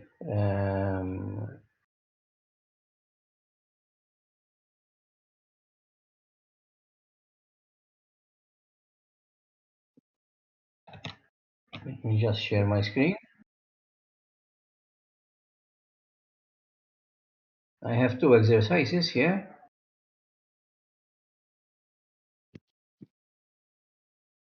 So let's talk about the first exercise. Okay, I'm going to give you some time to read through this.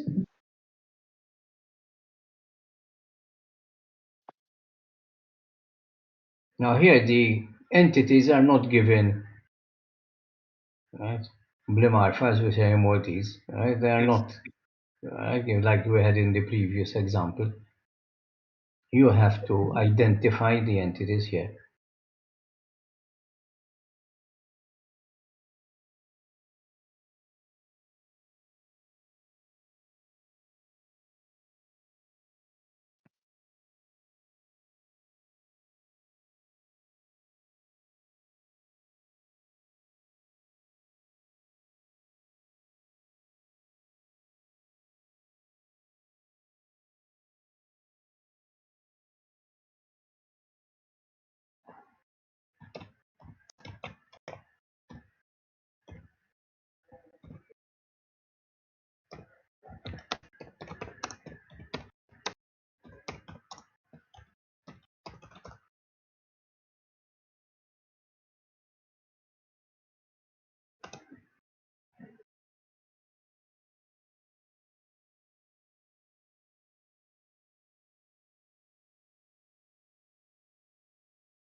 Again, when you identify the number of entities that we need to model, just say a number, and then we'll see if we all agree.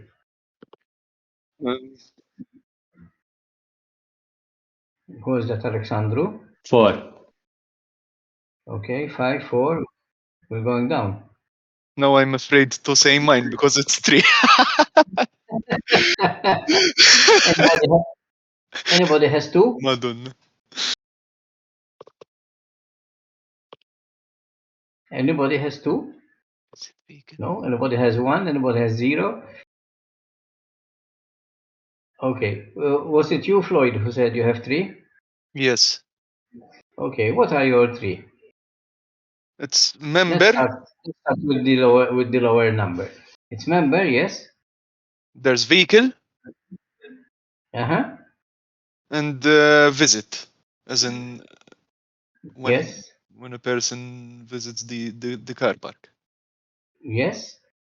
Okay. Who said 4? I did. Give me a couple of... Hello? Okay, who was that? Gary. Okay, Gary. Yes. Now, are 3 of them the 3 that Floyd mentioned? Yes. Okay, what's your 4th one? Payments. Payments, okay, we can stretch it to payments, but probably the payments would be part of the accounting system anyway. But there's an annual fee, no? Because if it was just the visits, Yes, fair but enough. you can take that the annual fee is either an attribute, but since all members pay probably the same fee, okay, that could be a variable somewhere so that if the annual fee changes, but we wouldn't really have an entity just for it. Okay. Okay. So we wouldn't have a membership account as an agent?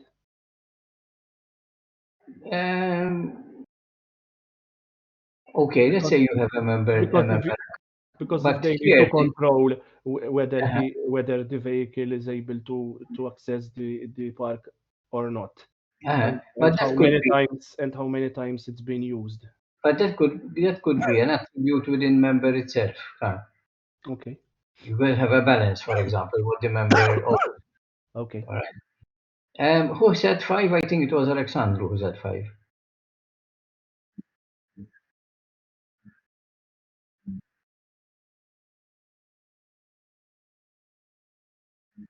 All right. Okay, but again, the annual or the regularity of the payment would be an attribute within one of the entities. Okay, so let's say that there are three entities. Now, draw your entity relationship diagram. We can do this probably without drawing the diagram because we have three entities. Is there a direct relationship between member and car? Yes. Yes, obviously. And what is the cardinality? Can a member have more than one car? Yes. Sure. Yes. Can a car belong to more than one member? No. Wait. Actually, Wait, yes, because yes. All right. it mentions that a car can be sold to another member. So Yes, yes. that's the last paragraph. Okay, so that's a many-to-many relationship. All right. Now, is there a direct relationship between member and visit? Or is it through something else? Cars. It is through cars, yes. Okay, so there is no direct relationship between member and visit. Is there a direct relationship between car and visit? Yes. Yes, obviously. All right. So draw your ERD now. Okay. Member and car, many to many. Car and visit, one to many. Draw the first cut ERD. I know that there is a many to many relationship, but ignore it for the time being.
Again, if you want to put up your diagrams on the text channel,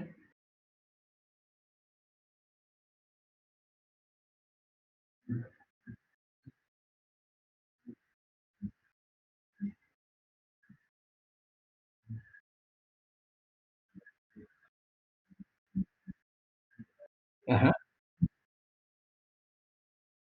But the many-to-many relationship is between member and car, Alexandro, because a member may have many cars, and the car may be sold from one member to another member. Okay?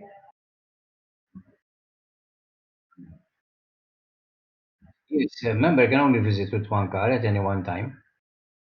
That is why the relationship is between car and visit.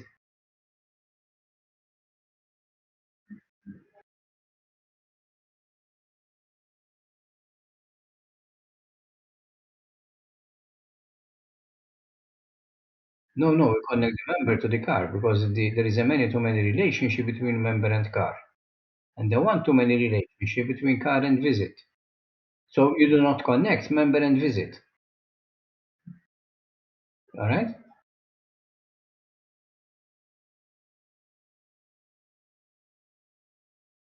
I uploaded mine, but it's with 4 entities, so technically, but the logic should be okay.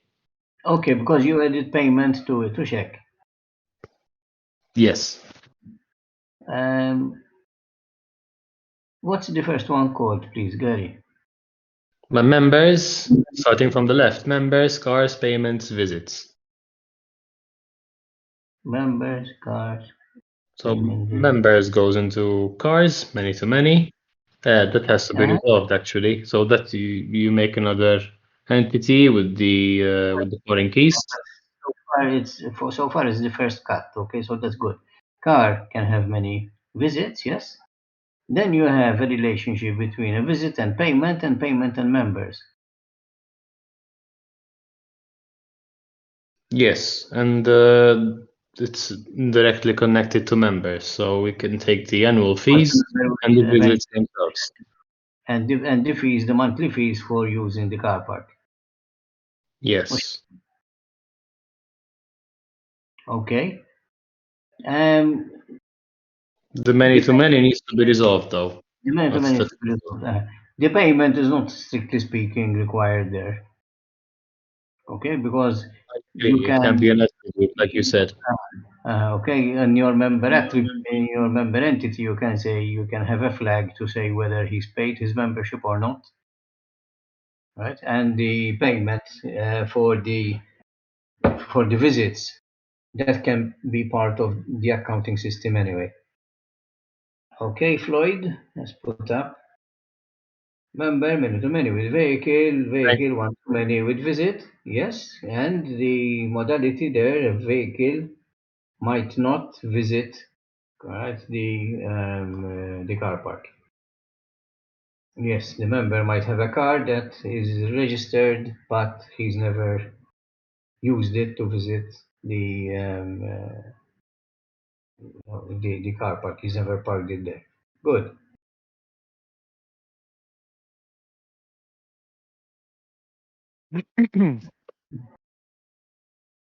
Anybody else wants to put his up?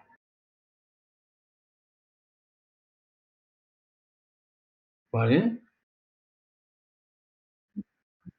Floyd's? Okay, all right. Basically, Floyd's is correct.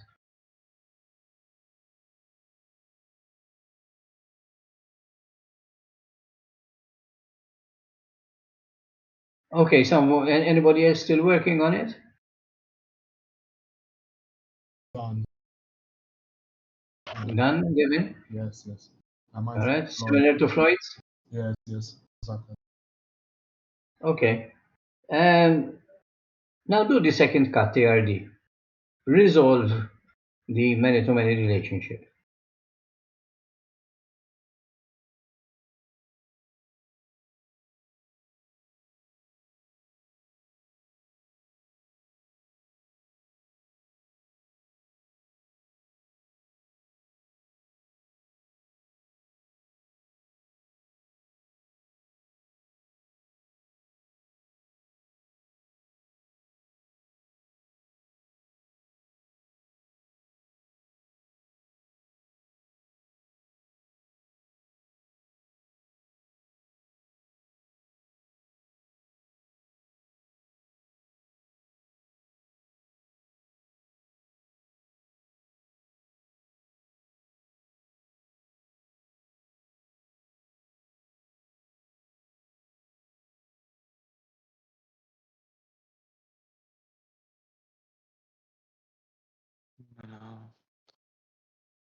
Do I have to upload the how to resolve the many-to-many, or can I just say it? If you upload it is better because then the others can refer to it.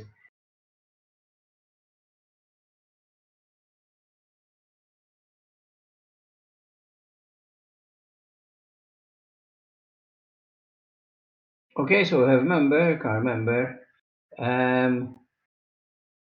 car and visit. It's the same as we had in the first cut. Member and car, or car member. Okay, now the car member needs to have another many on the side where there is the car. So member to car member is one to many, and car to car member is one to many as well.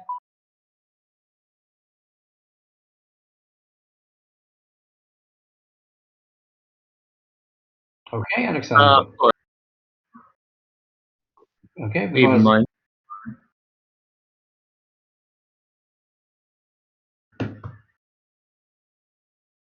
can someone else put up another one? All right, Gary?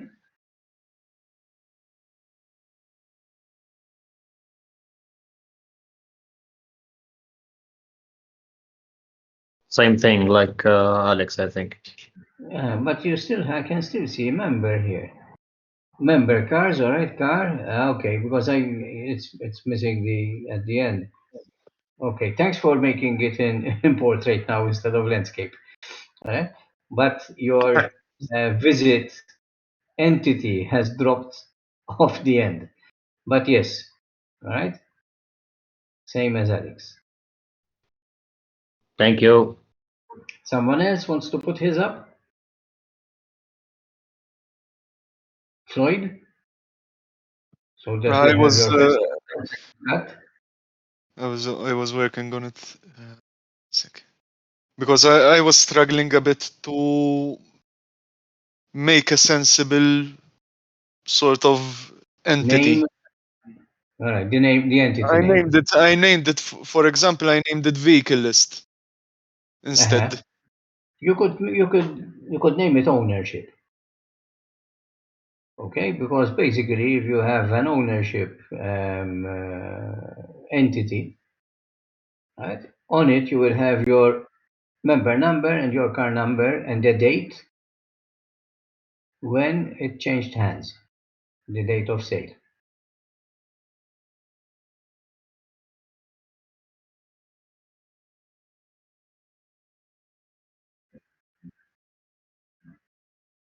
Sorry, Alexandro, what did you say? The arrow in your, okay, between car and car number, the car number needs to have the many relationship linked to it. Okay? Because let's say that member 123 has car A and he sells it to member 456. So here you're going to have a record that says member 123 car A, right, and the date that he purchased it. And you're going to have another record with member 456 car A and the date when he purchased it. All right?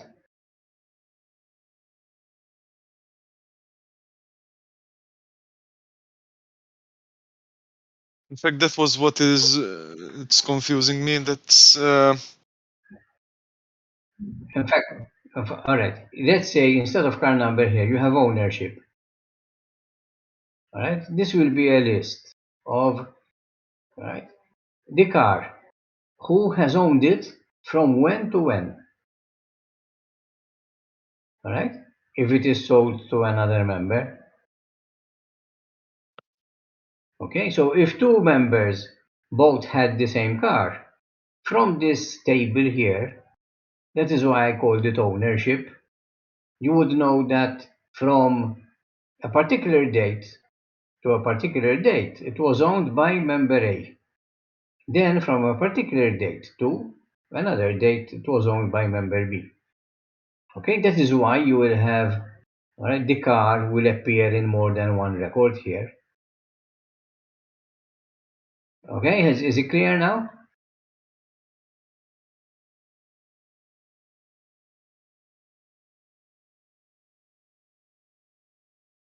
Clear for everybody?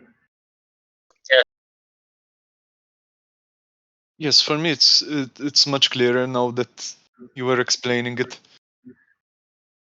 Okay, Alexandru, are you okay?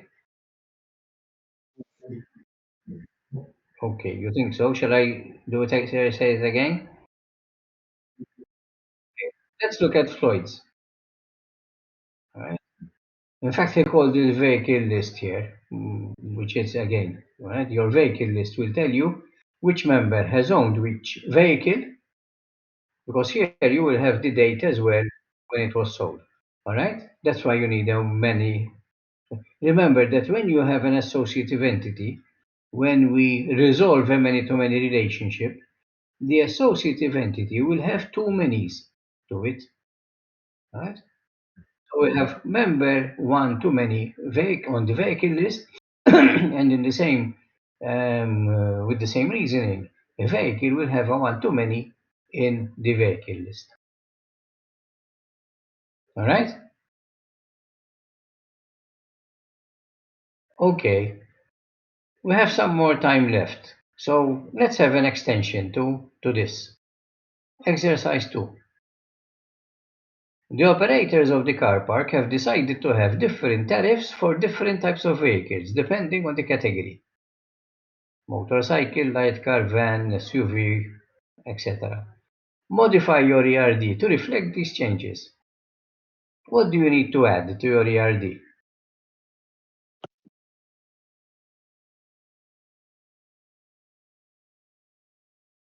How many more entities do we need to add to the ERD?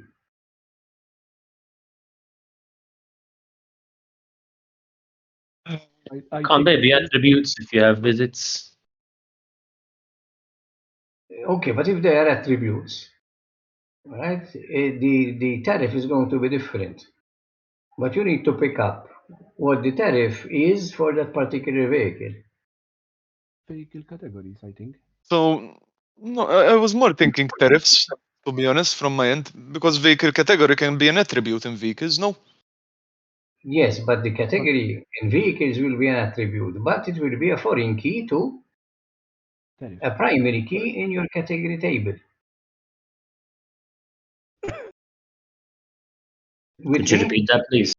All right. The vehicles entity will have an attribute called category. Now that category will probably be a code, MC, motorcycle, SUV, right? Okay. Now that code will be a foreign key that will link to the primary key of a category entity, where you will have in your category entity records, for example, like MC, which will be the primary key, then a description, which will be motorcycle, and then the tariff per hour for motorcycles. You will have another record with SUV, a description, and the tariff for SUVs. In the previous example, the tariff was the same for all types of vehicles. So we didn't need to keep a separate table with the different tariffs. The tariff could be coded in a program, right? The tariff is always €5 per hour, whatever vehicle you have. But in this case, we're going to charge differently. If someone has a motorcycle, why should he pay the same rate that someone has a truck? As someone who has a truck. Okay, we've had a lot of complaints from members who have motorcycles. They're saying, "Oi, my motorcycle only takes a very small space in the car park. Why should I pay as though I'm parking a six-wheeler?" All right, so we add a category, all right, for now an entity for category. Clear? Yes, better. Okay, who is confused? Who is still confused?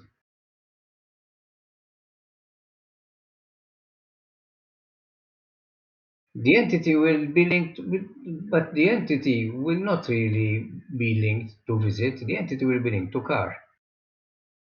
All right? Because from the visit will not be linked directly to category because the link will be through car. All right? On your visit record, you will have your car registration number. From that car registration number, you can identify the car from your car table. From the category on the car table, you can identify the tariff that needs to be charged. Okay, so the table will be linked to the vehicle or the car table, right?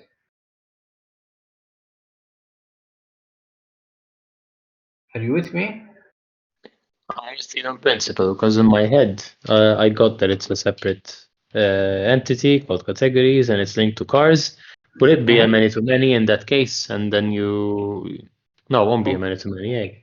Yeah. What is the relationship there?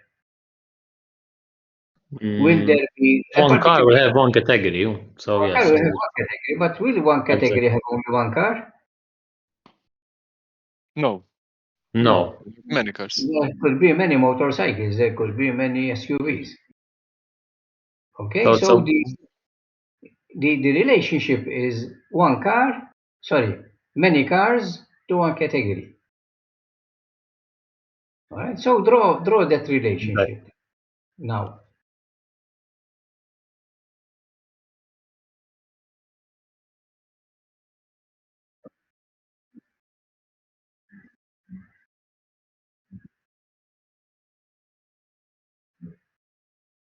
The Gary's the one that Gary posted.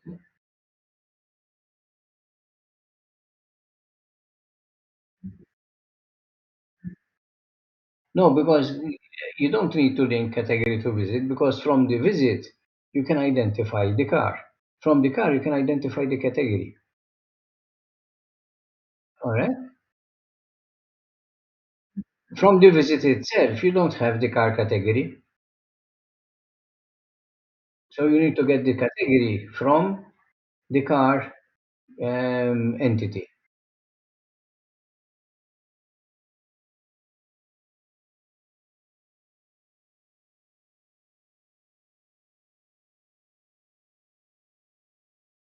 Okay, so draw the new ERD now.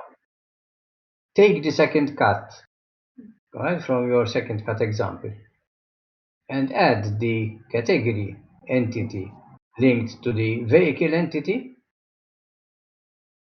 and put a one-to-many relationship or a many-to-one relationship because the vehicle, right, will link to category. The many will be on the vehicle side and the one will be on the category side.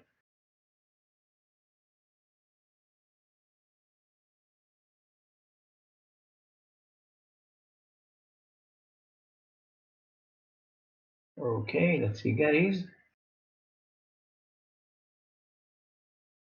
Drawing the mess, but essentially, yes. Many categories, many cars, one category, and it's a mandatory relationship. It is, yes. Right, we need, right, you do have to have, a car needs to have a category. Now, category and cars, strictly speaking, you might have a category set up on your database, but you never have a car that fits into that category. Nobody is going to drive a truck, for example, or nobody is going to own a truck.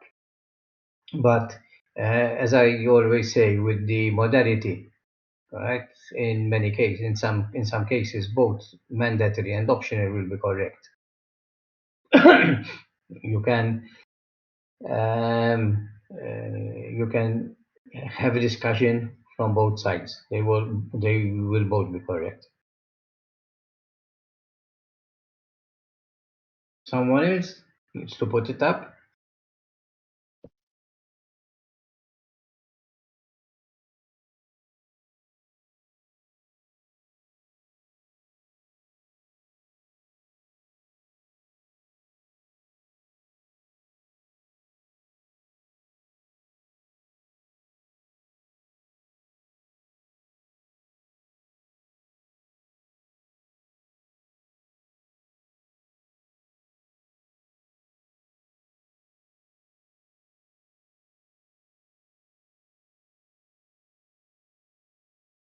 I have one with the keys. Okay. Pardon, Gavin? I have one with the attributes and the primary keys done. Okay, it's Yes, you can put it up. all right. Okay, let's see. Have a look at Alexandros.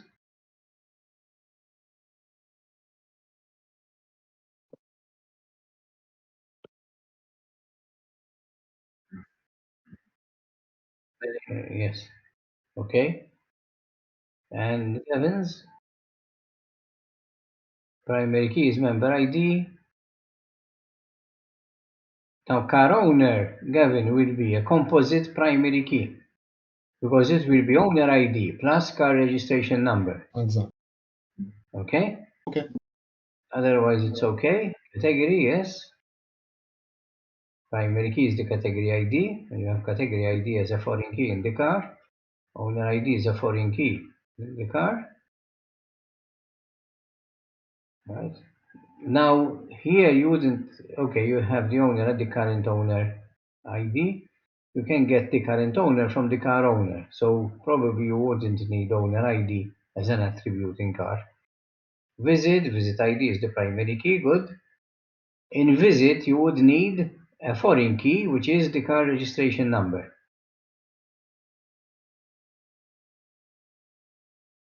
Okay, it's down here. I've just seen it. Good.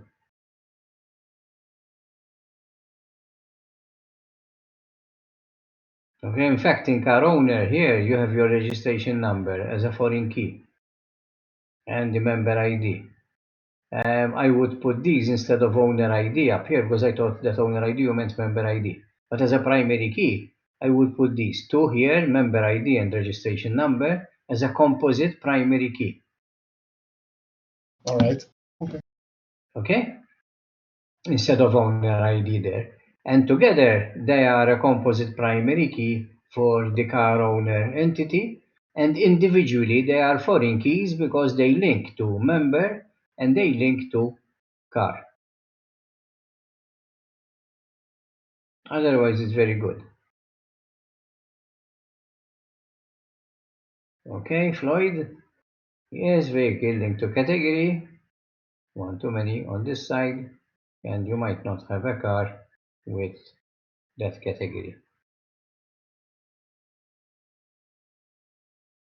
Right, anyone else wants to put something up?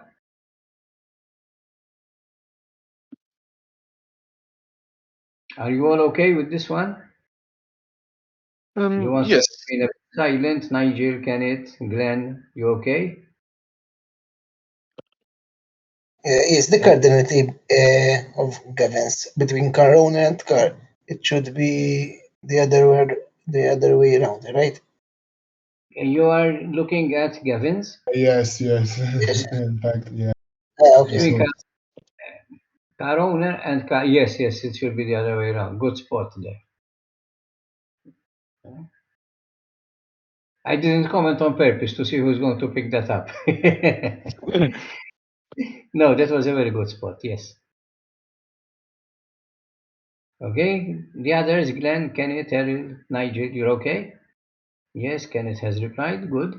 I'm okay, Serta. Okay. Yes. Sir, if I may ask, how would you Yes. identify a foreign key, for example, on the diagram that Gavin posted? Yes. How would you identify a foreign key? Gavin has underlined them.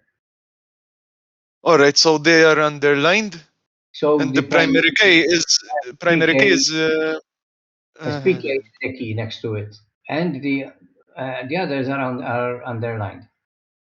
Again, here in member, I wouldn't have owner ID. All right, Gavin, because I would have the member, as I said, in car owner, I would have member ID and registration number as a primary key, as a composite primary key at the top. All right. yes, Any yes. other questions?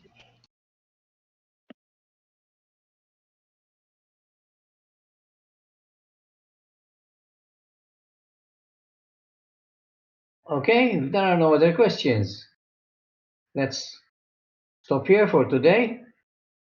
As I said, if you have any questions, anything that needs clarified, just contact me and I'll get back.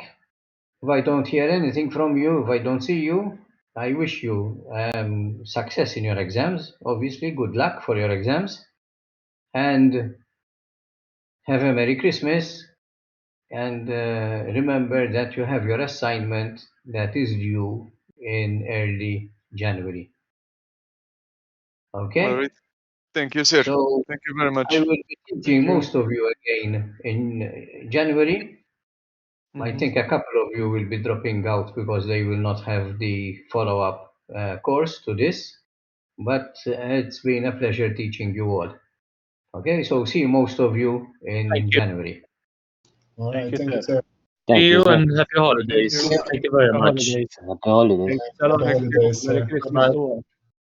Thank you all. Bye. See Ciao, you. ciao, ciao, Bye. ciao.